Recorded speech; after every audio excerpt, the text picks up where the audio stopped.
ಈ ಒಂದು ಕೊರೋನಾದ ದೆಸೆಯಿಂದಾಗಿ ಶಾಲೆಗಳು ಯಾವಾಗ ಶುರುವಾಗ್ತದೆ ಎನ್ನುವಂಥ ಒಂದು ಮಾಹಿತಿ ನಮಗೆ ಇಷ್ಟು ಆ್ಯಸ್ ಅ ಪೇರೆಂಟಾಗಿ ನಮಗೆ ಬರಲಿಲ್ಲ. ಮೀಟಿಂಗ್ಸನ್ನು ನಡೆಸ್ತಾ ಇದ್ದಾರೆ. ಯಾಕಂತ ಹೇಳಿದರೆ ಕೆಲವರು ಪೇರೆಂಟ್ಸಿಗೆ ಏನು ಭಯ ಇರ್ತದೆ ಮಕ್ಕಳನ್ನು ಯಾವ ರೀತಿ ನಾವು ಕಳಿಸೋದು ಅಂತ. ಆದರೆ ಕೆಲವು ಶಾಲೆಗಳಲ್ಲಿ ಈ ಫೀಸ್ಗಳನ್ನು ಈಗಲೇ ಕಟ್ಟಿ ಪೇ ಮಾಡಿ ಅಂತ ಹೇಳ್ತಾರೆ, ಫೋರ್ಸ್ ಹಾಕ್ತಾ ಇದ್ದಾರೆ. ಸೊ ಇದರಿಂದಾಗಿ ಏನಾಗ್ತದೆ, ಹೆಚ್ಚಿನವರು ಕೆಲಸ ಇಲ್ಲದೆ ಈ ಊರಿಗೆ ಬಂದು ಕೂತಿರ್ತಾರೆ. ಇಂಥವರಿಗೆ ಸ್ವಲ್ಪ ಏನು ಸಂಬಳದ ತೊಂದರೆ ಇರ್ತದೆ. ಅಂಥವ್ರ ಹತ್ರನೂ ಕೂಡ ಕಟ್ಟಿ ಅಂತ ಫೋರ್ಸ್ ಮಾಡಿದರೆ ಅವ್ರು ಎಲ್ಲಿಂದ ಕಟ್ಟೋದು? ಇದ್ದವರು ಈ IT ರಿಟರ್ನ್ ಟ್ಯಾಕ್ಸಿಗೆ ತೋರಿಸಬೇಕು ಅನ್ನೋಂಥವ್ರು ಕಟ್ತಾರೆ ಹೋಗಿ. ಬಟ್ ಆದರೆ ಮಧ್ಯಮ ವರ್ಗದವರು ಏನು ಮಾಡಬೇಕು? ಶಾಲೆಯೇ ಶುರುವಾಗುವ ಅಂತ ಏನು ಇಲ್ಲ ಈಗ ಸದ್ಯದಲ್ಲಿ. ಅಂಥ ಸಂದರ್ಭದಲ್ಲಿ ಇವರು ಕಟ್ಟಿ ಅಂತ ಫೋರ್ಸ್ ಮಾಡಿದರೆ ಒಂದು ಕಡೆಯಲ್ಲಿ ನಮಗೆ ಜೀವನ ನಡೆಸುವುದೇ ಕಷ್ಟ ಆಗಿರ್ತದೆ. ಅಷ್ಟೇ ಅಲ್ಲದೆ ಅದರೊಟ್ಟಿಗೆ ಫೀಸ್ ಕಟ್ಟಿ ಅಂತ ಹೇಳಿದರೆ ಎಲ್ಲಿಂದ ಕಟ್ಟೋದು ಎನ್ನುವಂಥ ಒಂದು ಪ್ರಶ್ನೆ ನಮ್ಮನ್ನು ತೀವ್ರವಾಗಿ ಕಾಡ್ತಾ ಇರುವಂಥದ್ದು. ಈಗ ಪ್ರೈವೇಟ್ ಶಾಲೆಗಳಲ್ಲಿ ಫೀಸ್ ಕಟ್ಟೋದ್ರ ಬಗ್ಗೆ ಎಲ್ಲ ಪೋಷಕರಿಗೆ ಎಲ್ಲ ಇವರು ಇದು ಮಾಡ್ತಿದ್ದಾರೆ. ಆದರೆ ಇಲ್ಲಿ ಚಿಕ್ಕಮಗಳೂರಲ್ಲಿ ಕೂಲಿ ಕಾರ್ಮಿಕರು ಮತ್ತು ಆಟೋ ಓಡಿಸೋರು, ಹಮಾಲಿಗಳು ಇವ್ರುಗಳೆಲ್ಲ ಆ ದಿನದಿಂದ ದುಡ್ದು ಸಾಲ ತೊಗೊಂಡು ಫೀಸ್ಗಳನ್ನು ಕಟ್ತಾಯಿದ್ರು. ಈಗೇನಾಗಿದೆ, ಅವರು ಒಟ್ಟಿಗೆ ಫೀಸ್ ಕಟ್ಟಿ ಅಂತಂದರೆ ಈಗ ಆಲ್ರೆಡಿ 3 ತಿಂಗಳಿಂದ ಶಾಲೆ ರಜೆ ಇರೋದ್ರಿಂದ ಅವ್ರಿಗೆ ತುಂಬ ಸಮಸ್ಯೆ ಆಗಿದೆ. ಇದು ಅವರಿಗೆ ಕೆಲಸ ಇಲ್ಲದೆ ಇರೋದ್ರಿಂದ ಅವ್ರಿಗೆ ತುಂಬ ಸಮಸ್ಯೆ ಇರುತ್ತದೆ. ಆದ್ದರಿಂದ ಸರ್ಕಾರದವರು ಇದ್ರ ಬಗ್ಗೆ ಗಮನ ಹರಿಸಿ ಅವರಿಗೆ ಟೈಮ್ ಕೊಡಿಸೋದಾಗಲಿ ಅಥವಾ ಫೀಸಲ್ಲಿ ಕಡಿಮೆ ಕನ್ಸೆಷನ್ ಮಾಡಿಸೋದನ್ನು ಮಾಡಬೇಕು. ಇಲ್ಲಿ ಕೂಲಿ ಕಾರ್ಮಿಕರೇ ಹೆಚ್ಚಾಗಿರೋದ್ರಿಂದ ಇದ್ರ ಬಗ್ಗೆ ತುಂಬ ಸಮಸ್ಯೆ ಆಗ್ತದೆ ಮಕ್ಕಳಿಗೆ ಇವಾಗಲೇ ಆಲ್ರೆಡಿ ಜುಲೈಯಿಂದ ಕ್ಲಾಸ್ ಸ್ಟಾರ್ಟ್ ಮಾಡ್ತೀವಿ ಅಂತಿದ್ದಾರೆ. ಆದರೆ 3 ತಿಂಗಳಿಂದ ಯಾರಿಗೂ ಕೆಲಸನೇ ಇಲ್ಲ. ಈಗ ಅವ್ರ ಅಮೌಂಟ್ ತರೋದು ತುಂಬ ಕಷ್ಟ ಆಗುತ್ತದೆ. ಇದ್ರ ಬಗ್ಗೆ ಸರ್ಕಾರ ಹೆಚ್ಚಿನಾಗಿ ಒಂದು ಸ್ವಲ್ಪ ಇದನ್ನು ವಹಿಸ್ಬೇಕು.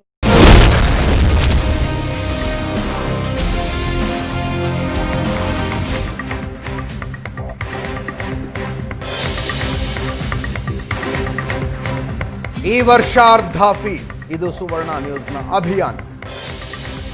ಖಾಸಗಿ ಶಾಲೆಗಳವರು ಸ್ವಯಂ ಪ್ರೇರಿತವಾಗಿ ಇಂಥದ್ದೊಂದು ನಿರ್ಧಾರಕ್ಕೆ ಬರಲಿ ಅಂತ ನಾವು ಬಯಸ್ತೀವಿ. ಬರುವ ಸಾಧ್ಯತೆಗಳ ಕಡಿಮೆ. ಸರ್ಕಾರ ಮಧ್ಯಪ್ರವೇಶ ಮಾಡಬೇಕು. ಪೋಷಕರ ಸಂಕಷ್ಟಕ್ಕೆ ಕರಗಬೇಕಾದಂಥ ಅವಶ್ಯಕತೆ ಇದೆ. ಚಿದಾನಂದ ಪೋಷಕರ ಸಂಘದಿಂದ ನಮ್ಮ ಜೊತೆ ಫೋನ್ ಸಂಪರ್ಕದಲ್ಲಿದ್ದಾರೆ. ನಮಸ್ಕಾರ ಸರ್. ನಮಸ್ಕಾರ ಸರ್. ಸರ್, ಒಂದು ಅಭಿಯಾನ ಮಾಡ್ತಾ ಇದ್ದೀವಿ. ಖಾಸಗಿ ಶಾಲೆಗಳಲ್ಲಿ ಮನವಿ, ಸರ್ಕಾರಕ್ಕೆ ಆಗ್ರಹ ಇದು. ಅರ್ಧ ಫೀಸ್ ಕೊಡುವ ವ್ಯವಸ್ಥೆ ಆಗಬೇಕು, ಅರ್ಧ ಫೀಸ್ ತಗೊಳ್ಳುವ ವ್ಯವಸ್ಥೆ ಆಗಬೇಕು ಈ ಸಲ ಅಂತ. ಚಿದಾನಂದ ಎಸ್ ಸರ್, ಇದು ಖಂಡಿತವಾಗ್ಲೂ ನಾನು ಒಪ್ತೀನಿ. ಯಾಕಂದ್ರೆ ಬಹಳಷ್ಟು ಪೋಷಕರು ಈಗಾಗಲೇ ಕೆಲಸವಿಲ್ಲದೆ ಬಹಳ ಒತ್ತಡಕ್ಕೆ ಸಿಕ್ಕಾಕೊಂಡ್ಬಿಟ್ಟಿದ್ದಾರೆ. ಯಾಕಂದ್ರೆ ಇದು ಒಂದ್ ರೀತಿ ಇದು ಜೀವನದ ಬಹಳಷ್ಟು ಪೋಷಕರಲ್ಲಿ ಉಳಿವಿನ ಪ್ರಶ್ನೆ ಆಗ್ಬಿಟ್ಟಿದೆ.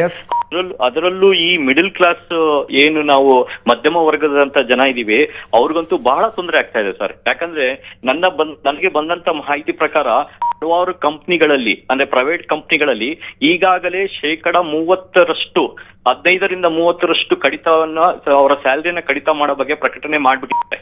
ಅದು ಆಲ್ರೆಡಿ 2 ತಿಂಗಳಿಂದಾನೇ ಎಫೆಕ್ಟ್ ಆಗೋಗ್ಬಿಟ್ಟಿದೆ.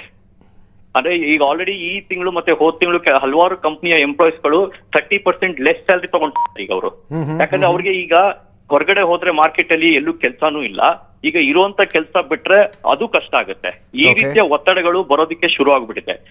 ಅದನ್ನ ಬಿಟ್ಟು ಬಹಳಷ್ಟು ಈಗ ಹೋಟೆಲ್ ಉದ್ಯಮಿ ತಗೊಳ್ಳಿ ಅಥವಾ ಇತರ ವ್ಯಾಪಾರಗಳನ್ನ ತಗೊಳ್ಳಿ, ಯಾಕಂದ್ರೆ ಈ ಒಂದು ಕ್ಲಾಸ್ ಅಲ್ಲಿ ಓದುವಂತಹ ಪೋಷಕರ ಮಕ್ಕಳು ಯಾವ ಸೆಕ್ಟರ್ ಇಲ್ಲ ಸರ್, ಇಂಪ್ಯಾಕ್ಟ್ ಆಗ್ಲಿಲ್ಲ ಲಾಕ್ ಡೌನ್ ಇಂದ ಅನ್ನುವಂತ ಸೆಕ್ಟರ್ ಯಾವುದೂ ಇಲ್ಲ. ಕರೆಕ್ಟ್, ಹೌದು. 99% it is a negative impact. ಬಹಳಷ್ಟಾಗಿದೆ ಸರ್. ಬಟ್ ಅದು ಈಗ ಏನಾಗ್ತಿದೆ ಅಂದ್ರೆ, ನಾನು ಬಹುಶಃ ಇದನ್ನ ಎಲ್ಲ ಬಹಳಷ್ಟು ಪೋಷಕರ ಒಂದು ಅವ್ರ ಜೊತೆ ಮಾತಾಡ್ತಾ ಇದೀವಿ. ಬಹಳಷ್ಟು ಜನ ಈ ಪ್ರಾಬ್ಲಮ್ ಅನ್ನ ಹೇಳ್ತಾನೆ ಇದಾರೆ. ಯಾಕಂದ್ರೆ ಸರ್, ಇಷ್ಟು ದಿನ ಹೇಗೋ ನಡೀತಾ ಇತ್ತು, ನಾವು ಕಟ್ಕೊಂಡ್ ಬಂದ್ಬಿಟ್ವಿ, ಈಗ ಹೇಗೆ ಸರ್ ಅನ್ನೋದೊಂದು ಕ್ವಶನ್ ಅವ್ರಿಗೆ ಕಾಡ್ತಾ ಇದೆ. ಅದರ ಮಧ್ಯದಲ್ಲಿ ಮೊಬೈಲ್ಗೆ ಮೆಸೇಜ್ ಟಣ್ ಅಂತ ಶಬ್ದ ಆದ್ರೆ ಎದೆ ಜಲ್ ಅನ್ಸತ್ತೆ, ಸ್ಕೂಲಿಂದ ಮೆಸೇಜ್ ಬಂತ ಫೀಸ್ ಕಟ್ಟೋದಕ್ಕೆ ಅಂತ. ಸರ್, ನಾನ್ ನೋಡ್ದಂಗೆ ಈಗ ಉದಾಹರಣೆ ನಮ್ಮ ಶಾಲೆ ವಿವೇಕಾನಂದ ಸಹಕಾರ ನಗರ ಅಂತ ಸರ್, ಮಾರ್ಚ್ 20ನೇ ತಾರೀಕು ಆನ್ಲೈನ್ ಕ್ಲಾಸ್ ಶುರು ಮಾಡಿದ್ದಾರೆ. ಎಲ್ಲಿಂದ? ಪ್ರಿ KG ಇಂದ. ಮಾರ್ಚ್ 20, ಲಾಕ್ ಡೌನ್ ಆಗಿದ್ದು ಮಾರ್ಚ್ 24. ಅವರ ಏಕೈಕ ಉದ್ದೇಶ ಏನು ಅಂದ್ರೆ, ಫೀಸ್ ಅನ್ನ ಕಲೆಕ್ಟ್ ಮಾಡ್ಬೇಕು ಅವ್ರಿಗೆ ಅರ್ಜೆಂಟ್ ಆಗಿ. ಹೇಗೆ ಪೇರೆಂಟ್ಸ್ ಫೀಸ್ ಇಂದ ಕಲೆಕ್ಟ್ ಮಾಡ್ಬೇಕು, ನಿಮ್ಗೆ ಏನೋ ಒಂದು ಆಕ್ಟಿವಿಟಿ ಮಾಡ್ತಿದೀವಿ.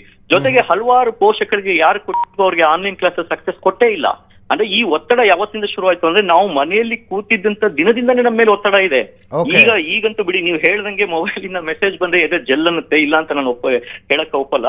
ಬಟ್ ನಮ್ಗೆ ಆ ಒಂದು ಹೆದರಿಕೆನ ಅವತ್ತಿಂದನೇ ಕೊಡ್ತಾ ಇದ್ದಾರೆ. ಜೊತೆಗೆ ಸುಮಾರು 1 ತಿಂಗಳಿಂದ ಫೋರ್ಸಬಲಿ ಫೋನ್ ಮಾಡಿ ಪೋಷಕರಿಗೆ ಬನ್ನಿ ಪುಸ್ತಕ ಬಂದಿದೆ ತಗೊಂಡೋಗಿ 10,500 ರೂಪಾಯಿ ಸರ್ ಒಂದು ಪುಸ್ತಕದ ಬೆಲೆ ವರ್ಷದ್ದು. ಫಸ್ಟ್ ಆಫ್ ಆಲ್ ನಮ್ಗೆ ಸ್ಕೂಲ್ ಯಾವಾಗ ಶುರು ಆಗುತ್ತೆ ಅಂತ ಗೊತ್ತಿಲ್ಲ. ಯಾವ ಕ್ಲಾಸ್ಗೆ ಸರ್ ಇದು 10,500 ರೂಪಾಯಿ ಪುಸ್ತಕ? ಸರ್ ಇದು 1ನೇ ತರಗತಿಯಿಂದ ಹಿಡಿದು 9ನೇ ತರಗತಿವರೆಗೂ 10ನೇ ತರಗತಿ 10,000 ರಿಂದ 12,000 ರೂಪಾಯಿ ಫಿಕ್ಸ್ ಮಾಡಿಟ್ಟಿದ್ದಾರೆ ಸರ್. ಈವನ್ 1ನೇ ತರಗತಿ ಪುಸ್ತಕಕ್ಕೆ 10,300 ರೂಪಾಯಿ ಇದೆ ಸರ್. ಬಹುಶಃ ನಿಮ್ದೆಲ್ಲ ಎಜುಕೇಶನ್ 10,500 ಪ್ರೈಮರಿ ಸ್ಕೂಲ್ ಪೂರ್ತಿ ಮುಗಿಸಿರ್ಬೇಕಲ್ಲ ನೀವು?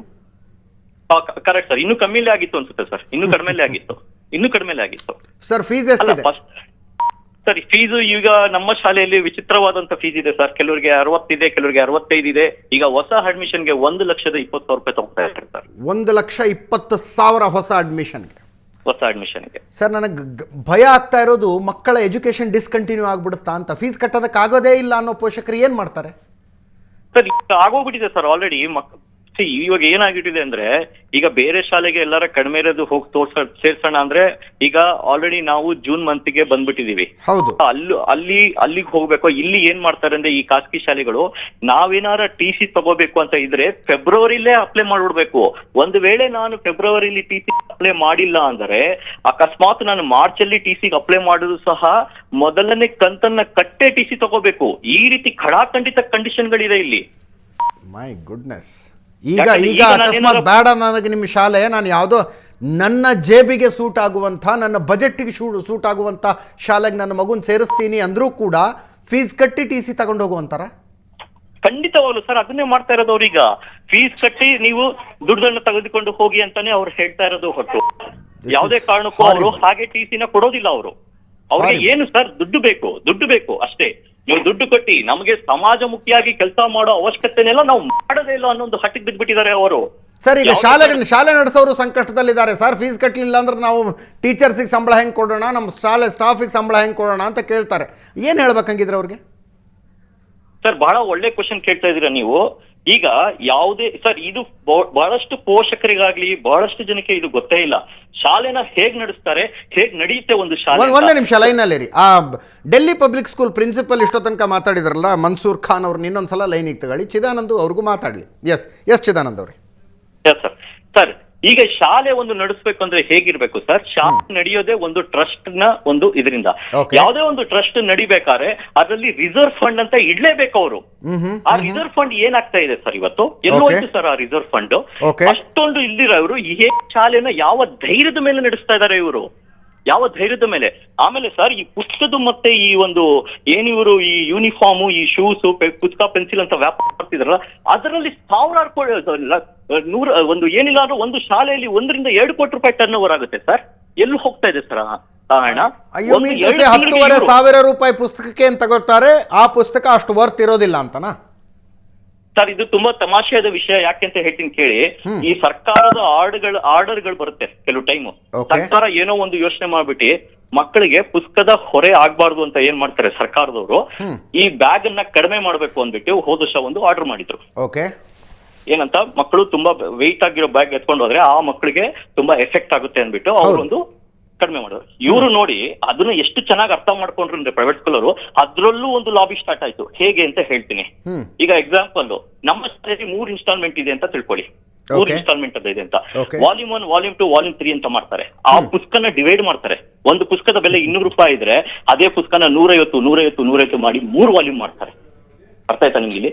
ಇಲ್ಲಿ ಏನಾಗುತ್ತೆ ಅಂದ್ರೆ, ಒಂದು ಸರ್ಕಾರ ಮಾಡಿದ ಉದ್ದೇಶ ಏನೋ ಒಳ್ಳೆ ಉದ್ದೇಶ, ಮಕ್ಕಳಿಗೆ ಆ ವಯಸ್ಸಿನ ತಕ್ಕದಂತೆ ಇಷ್ಟು ಕೆಜಿಗಳು ಇರಬೇಕು ಅಂತ. ಇವರು ಅದರಲ್ಲೂ ಸಹ ಯೂಸ್ ಮಾಡ್ಕೊಂಡು ಅಲ್ಲೂ ಮತ್ತೆ ಪೋಷಕರ ಮೇಲೆ ಲೂಟಿ ಮಾಡಕ್ ಶುರು ಮಾಡಿದಾರೆ ಅವರು. ನಾನ್ ತಗೊಂಡ್ಬರ್ತೀನಿ, ನನ್ನ ಹತ್ರ ಬಹಳಷ್ಟು ಒಳ್ಳೊಳ್ಳೆ ದಾಖಲಾತಿಗಳಿದೆ ಈ ರೀತಿದು. ನಾನು ಸುಮ್ಮನೆ ಹೇಳ್ತಾ ಇಲ್ಲ ಇದನ್ನ. ನಾವ್ ಇದನ್ನೆಲ್ಲ ಪ್ರತಿಯೊಂದನ್ನು ಪರಿಶೀಲನೆ ಮಾಡಿ ನಾನು ಮಾತಾಡ್ತಾ ಇರೋದು ಇವತ್ತು. ಯಾವ ಮಟ್ಟದಲ್ಲಿ ಇವತ್ತು ಇವರು ಈ ಒಂದು ಬಿಸ್ನೆಸ್ ನ ಮಾಡ್ತಾ ಇದಾರೆ ಅನ್ನೋದಕ್ಕೆ ಪ್ರತಿಯೊಂದಕ್ಕೂ ಪೂರಕವಾದ ದಾಖಲೆಯಿಂದ ನಾನು ಬರ್ತೀನಿ ಸರ್. ಬೇಕಾದ್ರೆ ತೋರಿಸ್ತೀನಿ. ಚಿದಾನಂದ್ ಅವರೇ, ಈಗ ಈ ಸಲ ಅರ್ಧ ಫೀಸ್ ತಗೊಂಡ್ರೆ ಬಹಳಷ್ಟು ಶಾಲೆಗಳವರು ಬಾಗಿಲೇ ಮುಚ್ಕೊಂಡು ಹೋಗ್ಬಿಡ್ಬೇಕಾಗತ್ತೆ ಅಂತ ಹೇಳ್ತಾರೆ. ಹೌದಾ? ಅದು ಅಷ್ಟು ಆರ್ಥಿಕ ಸಂಕಷ್ಟದಲ್ಲಿದೆಯಾ ಸರ್ ಶಾಲೆಗಳು? ಖಂಡಿತವಾಗ್ಲೂ ಇಲ್ಲ ಸರ್. ಒಂದು ಶಾಲೆ ಸಹ ಮುಚ್ಚಲ್ಲ ಸರ್. ಬರೆದು ಕೊಡ್ತೀನಿ ನಾನು.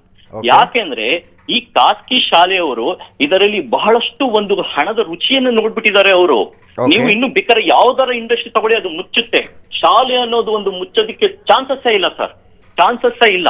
R you generalising too much sir? ಎಲ್ಲ ಶಾಲೆಗಳಿಗೆ ಒಂದೇ ಬಣ್ಣ ಬಳಿತಾ ಇದ್ದೀರಾ. ಕೆಲವು ಶಾಲೆಗಳು ನಿಜವಾಗಿಯೂ ಸೇವೆಯ ಉದ್ದೇಶದಿಂದ ನಡೀತಾ ಇವೆ, ಖಾಸಗಿ ಶಾಲೆಗಳೇ, ಹೌದಾ? ಎಷ್ಟಿರ್ಬೋದು ಸರ್? ನಾನು ಕೇಳ್ತಾ ಇದ್ದೀನಿ, ಎಷ್ಟಿರ್ಬೋದು? ಹಂಗೆ ಇರಬಹುದು, 1% ಇರಬಹುದು, ಇಲ್ಲ ಅಂತ ನಾನು ಹೇಳ್ತಾ ಇಲ್ಲ. 1 ಅಥವಾ 2% ಅಲ್ಲಿ ಮಧ್ಯದಲ್ಲಿ ಇರಬಹುದು ಅಷ್ಟೇ ಅದು. ಸರ್ ಇದು ಒಂದು ಬಿಸ್ನೆಸ್ ಗೆ ತಗೊಂಡ್ಬಂದ್ಬಿಟ್ಟು ಬಹಳ ವರ್ಷ ಆಗೋಗ್ಬಿಟ್ಟಿದೆ ಸರ್ ಶಾಲೆಗಳನ್ನ. ನೀವ್ ಹೇಳ್ದಂಗೆ ನಾನು ಒಪ್ತೀನಿ, ನಾನು ಇಲ್ಲ ಅಂತ ಹೇಳ್ತಾ ಇಲ್ಲ.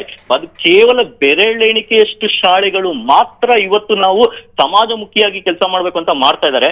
ಅದು ನನ್ನ ಪ್ರಕಾರ ಬಹುಶಃ 1-2%, ಅದಕ್ಕಿಂತ ಜಾಸ್ತಿ ಇಲ್ಲವೇ ಇಲ್ಲ ಸರ್, ಇಲ್ಲವೇ ಇಲ್ಲ. ತುಂಬಾ ಕಷ್ಟ ಇದ್ರೆ ಈ ಸಲ ಫೀಸ್ ಕಟ್ಟಬೇಡಿ ಅಂತ ಕೆಲವು ಶಾಲೆಗಳು ಹೇಳಿದ್ದಾರೆ ಅನ್ನೋ ಮಾಹಿತಿ ನಮಗಿದೆ. ನಿಮ್ಗೆ ಏನಾದ್ರು ಇದೆಯಾ ಮಾಹಿತಿ? ಸರ್ ನನ್ನ ಪ್ರಕಾರ ಕರ್ನಾಟಕದಲ್ಲಿ ಒಂದು ಶಾಲೆನೂ ಹೇಳಿಲ್ಲ ಸರ್, ಒಂದು ಶಾಲೆನೂ ಹೇಳಿಲ್ಲ ಸರ್, ಹೇಳಿಲ್ಲ, ಖಂಡಿತವಾಗ್ಲೂ ಹೇಳಿಲ್ಲ. ಓಕೆ, ಅವರು ಎಲ್ಲಿ ಸ್ಟಿಕ್ಕಾನ್ ಆಗ್ತಾ ಇದಾರೆ ಅಂದ್ರೆ, ಹಾ, ಹಲವಾರು ಶಾಲೆಗಳು ಹೋದ ವರ್ಷ ಏನ್ ಫೀಸ್ ಇತ್ತೋ ಅದನ್ನೇ ಈ ವರ್ಷ ಕಂಟಿನ್ಯೂ ಮಾಡ್ತೀವಿ ಅಂತ ಕೆಲವು ಶಾಲೆಗಳು ಹೇಳಿದ್ದಾರೆ. ಹೌದು, ಜಾಸ್ತಿ ಮಾಡಲ್ಲ ಅಂತ. ಜಾಸ್ತಿ ಮಾಡಲ್ಲ, ಜಾಸ್ತಿ ಮಾಡಿದ್ರೆ ದಂಗೆಗಳಾಗಲ್ವಾ ಸರ್? ಅದು ಆಲ್ರೆಡಿ ಕೆಲವು ಶಾಲೆಗಳು ಅದನ್ನು ಮಾಡಿದ್ದಾರೆ ಸರ್, ಶಾಲೆಗಳು ಮಾಡಿದ್ದಾರೆ, ಜಾಸ್ತಿನೂ ಮಾಡಿದ್ದಾರೆ. ಇವತ್ತು ನೀವು ಇಷ್ಟೊಂದು ನಮ್ಮ ಹತ್ರ ನೀವು ಪೋಷಕರ ಕೇಳ್ತಿದ್ರೆ ನಮ್ಗೆ ಬಹಳ ಸಂತೋಷ ಆಗ್ತಾ ಇದೆ. ನೀವು ಇವಾಗ ಒಂದು ಹೆಲ್ಪ್ ಲೈನ್ ನಂಬರ್ ಇದೆ, ಸರ್ಕಾರನೇ ಮಾಡಿದೆ, ಅಲ್ಲಿ ನೀವು ಫೋನ್ ಮಾಡ್ರೆ ಸುಮಾರು ಸಾವಿರಾರು ಕಂಪ್ಲೇಂಟ್ಗಳು ಫೀಸ್ ಅನ್ನ ಜಾಸ್ತಿ ಮಾಡಿದ ಬಗ್ಗೆ ಈ ವರ್ಷ ಬರ್ತಾ ಇದೆ ಸರ್. ಅದು ಕಂಪ್ಲೇಂಟ್ಗಳು ತುಂಬಾ ರಿಜಿಸ್ಟರ್ ಆಗ್ತಾ ಇದೆ, ಕೇಳಿ ನೋಡಿ, ನಿಮ್ಗೆಲ್ಲ ಮಾಹಿತಿನೂ ಸಿಗುತ್ತೆ ಅಲ್ಲಿ. ಹೋದ ವರ್ಷದ ಜೊತೆಗೆ ಈ ವರ್ಷ ಸಹ ಹಲವಾರು ಶಾಲೆಗಳು ಮಾಡ್ಕೊಂತ ಇದಾರೆ ಸರ್. ನಾನು ಇಲ್ಲ ಅಂತ ಹೇಳೋದಕ್ಕೆ ಚಾನ್ಸ್ ಇಲ್ಲ, ಅದನ್ನು ಮಾಡ್ತಾ ಇದ್ದಾರೆ. ಮನ್ಸೂರ್ ಖಾನ್ ಸಿಕ್ರ ಲೈನಿಗೆ? ಓಕೆ ಎಸ್ ಚಿದಾನಂದ್ ಅವರೇ, ಮನ್ಸೂರ್ ಖಾನ್ ಅವರು ಇನ್ನೂ ಲೈನಿಗೆ ಸಿಗ್ತಾ ಇಲ್ಲ, ಅವ್ರನ್ನ ಮಾತಾಡಿಸೋ ಪ್ರಯತ್ನ ಮಾಡ್ತಾ ಇದ್ದೀವಿ ನಾವು. ಅವರು ಶಾಲೆಗಳ ಸಂಕಷ್ಟದ ಬಗ್ಗೆ ಹೇಳ್ತಾ ಇದ್ದಾರೆ. ಸರ್, ರಾಜ್ಯ ಸರ್ಕಾರಕ್ಕೆ ಏನಾದರೂ ಅಧಿಕಾರ ಇದೆಯಾ ಈ ವಿಷಯದಲ್ಲಿ? ಸರ್ಕ್ಯುಲರ್ ಹೊರಡಿಸೋದಕ್ಕೆ ಅಧಿಕಾರ ಇದೆ ಅನ್ನೋದು ಗೊತ್ತಿದೆ, ಕೇಳ್ತಾ ಇದ್ದೀನಿ ನಾನು. ಯಾಕೆಂದ್ರೆ ಪಶ್ಚಿಮ ಬಂಗಾಳ ಸರ್ಕಾರ ಹೊರಡಿಸೋಕ್ಕಾಗುತ್ತೆ, ಕರ್ನಾಟಕ ಸರ್ಕಾರ ಯಾಕಾಗೋದಿಲ್ಲ ಅಂತ? ಸರ್, ಸಂಪೂರ್ಣ ಅಧಿಕಾರ ನಮ್ಮ ಕರ್ನಾಟಕ ರಾಜ್ಯ ಸರ್ಕಾರಕ್ಕೆ ಇದೆ. ಯಾಕೆ ಅಂದರೆ 2017 ಅಮೆಂಡ್ಮೆಂಟ್ ಅಲ್ಲಿ ಪ್ರತಿಯೊಂದು CBSE, ICSE ಮತ್ತು ಇತರ ಎಲ್ಲ ಅನ್ಎಡೆಡ್ ಶಾಲೆಗಳು ಸಹ ಕರ್ನಾಟಕ ಸರ್ಕಾರದ ಶಿಕ್ಷಣ ಕಾಯ್ದೆ ಅಡಿಯಲ್ಲಿ ಆಲ್ರೆಡಿ ಬಂದ್ಬಿಟ್ಟಿದೆ.